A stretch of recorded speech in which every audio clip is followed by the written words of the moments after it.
No Man's Sky just keeps on getting bigger. Every time we turn around, there's another update, and today that is indeed the case again. So as you know, the big update for No Man's Sky happened recently with the Worlds Part 1, and we thought that things were going to get a bit slower now that Worlds Part 1 was out so that they could focus on Worlds Part 2. However, recently Sean Murray was teasing a new update with the urns that he was posting on his social media. Gotta love those emoji teasers. And well, yesterday they not only announced, but they released the No Man's Sky Aquarius update that finally brought fishing into the game. So I'll be going over the patch notes for the Aquarius update as well as the hotfix that went live today. And we're also going to talk about Worlds Part 2. With how consistent No Man's Sky has been with delivering updates, it seems like Worlds Part 2 might be coming sooner than you think. We have a lot to talk about, guys, so check the video chapters for easy viewing and let's get into it. So now let's go ahead and talk about the No Man's Sky Aquarius update. According to the No Man's Sky blog, they said this, and I quote, "Today we are very excited to introduce the Aquarius update. This latest expansion to No Man's Sky is free to download for existing players and introduces something that felt like the perfect complement to the new water introduced in Worlds Part 1, fishing." They continued with saying, "Fishing in No Man's Sky is a uniquely relaxing experience. Players can now explore the universe to find their perfect waterside spot hopping with fish.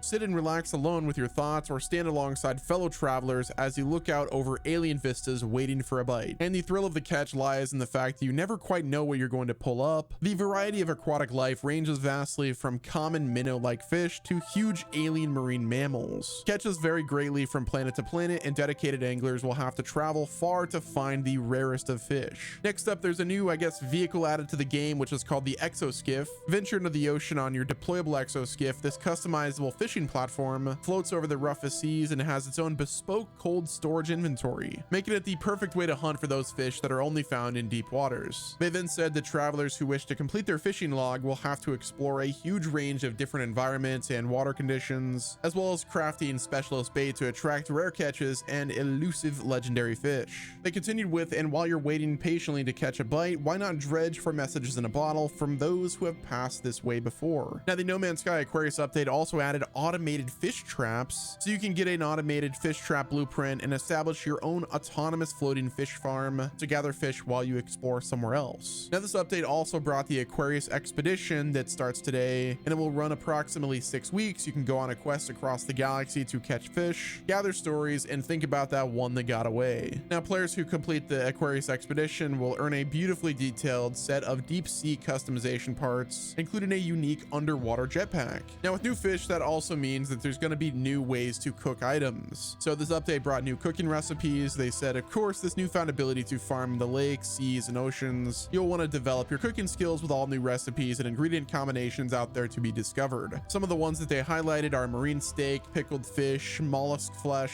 grilled fillet, and fish fry. Next, they showcased the fishing records. The Wonders catalog now has a dedicated collection of fishing information detailing the history of all of your catches and their weight records, as well as information on how to find each species. But by far the part that I'm most excited about is the deep sea diving suit. Hardened against the extreme conditions found beneath the waves, this diving suit is the perfect choice for both deep water exploration and afternoons fishing. The Aquarius poster collection was also added. Decorate the walls of your fishing shack with the new sea chart, Bounty of the Sea, and Gone Fishing posters. And then for those of you that complete the Aquarius expedition, will uncover the fishy tale of the lost angler and earn the use of their exclusive fishing equipment. Next up, we have a tentacled figurine that was added, a synthetic polymer companion for your starship's cockpit, fashioned in the likeness of a sea creature. And finally, we have the Aquarius flight pack, hardened against the extreme conditions found beneath the waves. This jetpack replacement allows for smooth and stylish passage through the murky abyss. So now let's go ahead and talk about the patch notes themselves. This is the 5.10 patch notes. It says players can now install a fishing rig in their multi-tool, enabling them to cast their line into any body of water and begin fishing. And you can purchase fishing rod blueprints from the actual space anomaly, and there's over 160 varieties of fish that are available to catch. Finding each fish will require exploration of different planets, fishing at different times of day during different weather conditions, and traveling across a wide range of depths. Your catch history, including weight records, is recorded in the new fishing section of the Wonders catalog. You can craft specialist bait and apply it to your fishing rig to lure in specific fish. In addition, any edible item can be deployed as bait. Experiment with different cooked products to find the most effective bait for your fishing feeds. A large range of new seafood recipes have also been added, like we said before, and those who do not wish to consume or sell their catch may release their fish back into the water. They then said that occasionally inanimate objects may be retrieved from the water instead of fish, such as objects, including procedurally generated messages in bottles and water damage technology upgrades. They then talked about the automated traps we talked about before. There's the new exoskiff, which is a new piece of deployable technology summoned from the quick menu after its interface is installed in the exosuit. Research the appropriate blueprints aboard the space anomaly to get that. The exoskiff just hovers above the surface and reacts to the wave movements to create a perfect deep sea fishing platform. They then said the fishing is fully compatible with first and third person play, and it's also got unique casting mechanics for VR players. There's new music tracks that have been added to accompany the fishing experience. They continued with water reflections are now enabled for PSVR 2, and then PC VR now supports reflections on the water while running, with reflections set to ultra. Next up, the jetpack effects used underwater have been improved. They fixed a number of rendering artifacts related to water. They fixed a number of issues that could allow ships to spawn on the wrong landing gear state. They then fixed a visual issue with icons when switching pages in the catalog, and then they fixed a minor visual issue in the liquidator's mech. Now continuing on, they fixed a rare issue that would cause items to be transferred to a deprecated inventory when quick transferring to a full exosuit inventory. They fixed an issue that would cause mineable objects to incorrectly display a steel label. They resolved an issue that prevented the left and right handedness option from being immediately applied to the third person camera. They then allowed the multi-tool to remain unholstered when in photo mode in a multiplayer game. They removed the deprecated shutter door base part from the catalog, fixed some water and rendering issues, some water smearing issues with VR. There was an Xbox specific texture rendering issue that they fixed, but all of the patch notes that I went over are just the ones that went live on day one of the Aquarius update. But that brings us today, and there's a new experimental branch that is available right now. It was released at 1:07 p.m. and this is what they had to say. First of all, thank you so much for already spending time playing No Man's Sky and letting us know about any issues you've experienced. Steam users are able to opt into the experimental branch where we have pushed a patch to address some problems, and we'll be rolling out these fixes to other platforms as soon as possible. And those patch notes are as followed. We're not going to go over everything. Here's a screenshot on the screen if you guys want to read it all. They fixed a crash introduced in the previous experimental build, and then for the experimental branch 0409, players are now alerted to new record catches. Players who are actively fishing are now marked as busy for the purposes of group invites. They then fixed an issue that prevented quick access to items stored within the nutrient processor's inventory while cooking. There was an issue that they fixed that allowed fish to occasionally swim above the surface of the water. They improved the effects when releasing fish back into the water. Specialist bait can now be placed in the exoskiff's cold storage inventory. They improved the visibility of the fishing line in some lighting conditions. There's a ton of other rare bugs that they fixed. They introduced a minor memory optimization, and like I said, a ton of other updates. They said, as always, thank you to all the players who use the experimental and take the time to report any issues you encounter. Note that we don't anticipate any issues here. However, performing your own backups could mean the difference between resuming play immediately or waiting for the next patch. So yeah, that was not only the update that went live yesterday, but it was also the patch notes we got for the hotfix that's on the experimental branch. And guys, it's just wild to me. No Man's Sky has been absolutely cooking lately, and it really doesn't seem like they're stopping at any time soon. Like, how do they release No Man's Sky Worlds Part 1 and then immediately release the No Man's Sky Aquarius this soon? Now, if you remember right, No Man's Sky initially said that they would release Worlds Part 2 sometime later this summer. However, they adjusted that to say that there was going to be even more to come later, so they removed the summer part. So my guess is Worlds Part 2 is likely going to launch this fall, perhaps sometime this winter. But I could also see them delaying Worlds Part 2 so that they can just make sure that it's as good as Worlds Part 1 was. There's also the fact that there's a new PlayStation console coming out with the PS5 Pro, which is set for an imminent reveal sometime next week, according to insiders. So perhaps Worlds Part 2 will launch alongside the PlayStation 5 Pro this holiday season with an enhanced version of No Man's Sky for that console. Either way, No Man's Sky and the team at Hello Games are full steam ahead, and I don't see them stopping anytime soon. They have been absolutely cooking with every update that's been released, and No Man's Sky Aquarius just keeps building that momentum. At this point, if you've not been playing No Man's Sky, you're doing yourself a disservice, so download it, play it, and enjoy yourself. But that's gonna wrap it up with this video. Let me know what your thoughts are down in the comment section. Hit the like button, subscribe with your notifications turned on so you're not missing out on any future gaming news, and until next time, this has been Wes, and I'll talk to you guys in the next video.